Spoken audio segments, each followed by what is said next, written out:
What does this airplane, and this airplane all have in common?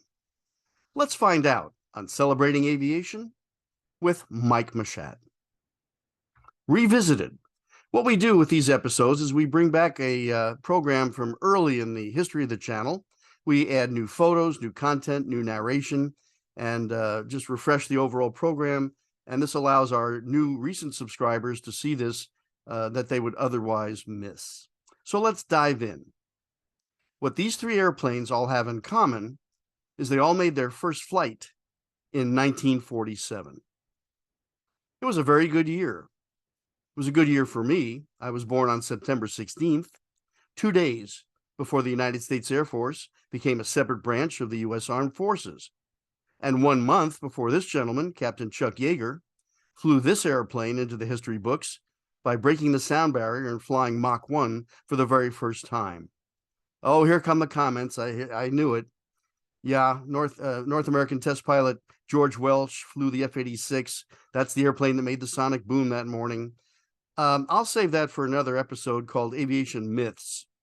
But for this purpose, the X-1, in my book, became the first airplane to fly faster than the speed of sound. So how many new aircraft will make their first flight this year? Well, the answer is 1. It's this beautiful airplane, Northrop Grumman's B-21 Raider, second-generation stealth bomber. It's expected to fly summer of 2023. But just for perspective, how many new aircraft made their first flights in 1947? Believe it or not, it was 23. Let's take a look. There were 3 new airliners, the beautiful Lockheed 749 Constellation. Many of the airliner purists considered this the most beautiful Connie, even though the larger ones came later, the Super G with the tip tanks and the 1649 with the straight wings, but this was considered kind of the thoroughbred. And I'll mention that the 749 lasted in service much longer than the newer Constellations because of its more reliable R3350 engines. The next airliner was the Convair 240, and this spawned a whole series of Convairs, including many that were converted later to turboprops. And of course, the beautiful Boeing 377 Stratocruiser, the epitome of luxury air transportation in the late 40s, early 50s, with its double deck configuration, lower deck lounge. This was the way to fly. We had 3 airplanes from the United Kingdom, Saunders Roe SRA-1, which was the world's first jet seaplane, the beautiful Hawker Seahawk. I love these photos with the cloudscapes. It's just so European and so beautiful. The Armstrong Whitworth AW-52 Flying Wing. And back in the US, the Hughes HK-1 Hercules, better known as the Spruce Goose, a name that Howard Hughes hated, but it was nicknamed by the press. And the HK-1 made its first and only flight on November 2nd, 1947. Now here's some aviation trivia for you. Look at the airplane, look at the tail, and to the right of the vertical stabilizer is a speedboat. See it there in the dock? It's this one.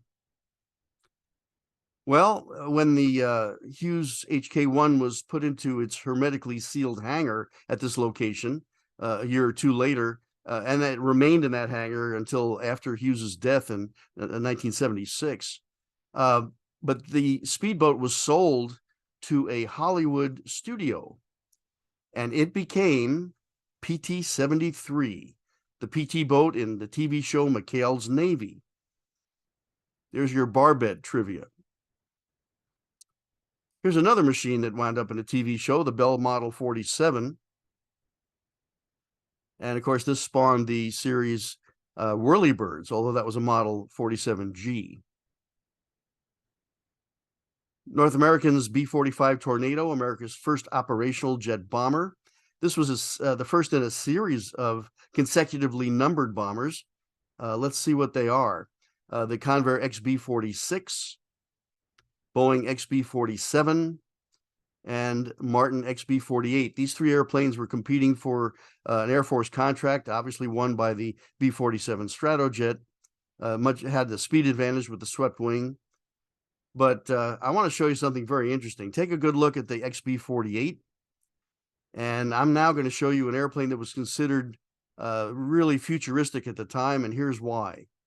The Northrop YB-49 Flying Wing. What an amazing machine. Ahead of its time, it was a derivation of the prop-powered, or I should say piston engine-powered XB-35 and the YB-35 shown here. And here's another airplane, the B-50, which itself was a derivation of the World War II era B-29. This airplane was fitted with Pratt & Whitney R-4360s, a taller tail, and served as a tanker through the well into the 1950s and up and through Vietnam. McDonnell's F-2H Banshee served in the Korean War. And the Douglas Skystreak first flew in April of 1947. We're going to see some world records that were set by this airplane in a moment. Grumman's beautiful F-9F Panther, predecessor to the later F-9F Cougars, the swept wing version.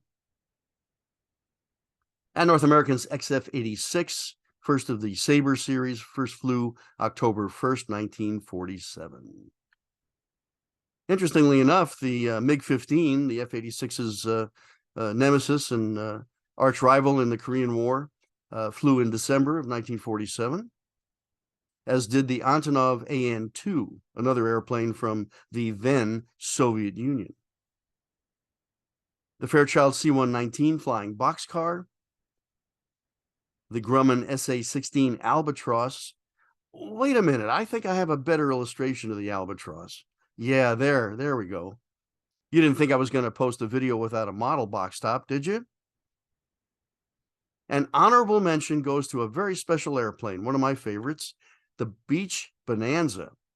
Now, the Bonanza officially made its first flight in 1945, but it's a very distinctive airplane, seen here with the V-tail. Later models had the conventional tail. And the reason I included it is the longest continuously produced airplane in history. More than 17,000 have been built to date, various versions, but the longest produced airplane in aviation history, the Beech Bonanza. And now we come to the last aircraft of Republic OA-15, a name that strikes terror in the heart of a potential foe, a fierce fighting machine. You ever seen it? Here's a picture. What? No, that can't be right. Let me check my notes here. It's oh, it is. It's a Republic CB. Well, believe it or not, the U.S. Army Air Forces at the end of World War II were planning to order a significant number of these machines as air-sea rescue aircraft. And at the war's end, they canceled the contract. But in 1947, when the Air Force was created, this airplane, the CB, has the distinction of being the last airplane with a U.S. Army Air Corps and U.S. Army Air Forces designation. So I thought I'd include it in the list. How many new speed records were set in 1947? Well, there were 4. The first was the Lockheed P-80, 640 miles per hour. 650 miles per hour with the Douglas Skystreak. 3 days later, after this record, 670 miles per hour, flown by U.S. Marine pilot Lieutenant Colonel Marion Carl, seen here on the left. And as mentioned, the Mach 1 speed of 807.2 miles per hour, October 14th, flown by Chuck Yeager. So how many aircraft designations were including the number 47? I think you're detecting a theme here. Let's see. There were 10. Wow. Wonder what they were.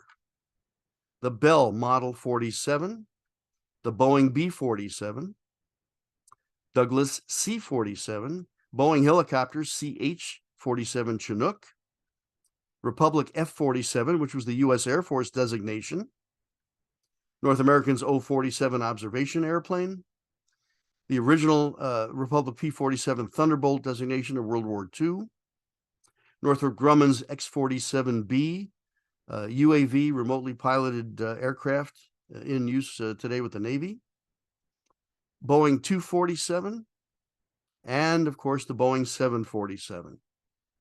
I know. You're going to say I cheated. I used the P-47 twice. Okay, then how about an engine with the number 47? General Electric's J47, the first turbojet engine to produce more than 5,000 pounds of thrust. And this engine was used in a number of airplanes, including the North American F-86, seen here undergoing an engine change, and this airplane. So let me get this straight. A General Electric J47 was used to power a B-47, which made its first flight in 1947. How cool. Well, there you have it. A look at the number 47 and the integral role that it played in aviation history after World War II. Thank you for celebrating aviation with Mike Machette. I hope you enjoyed this episode. We are always happy to bring these to you. If you haven't subscribed, please do. We'd love to have you on board. And please hit the like button on the way out. That does help us with YouTube. Until next time, take care.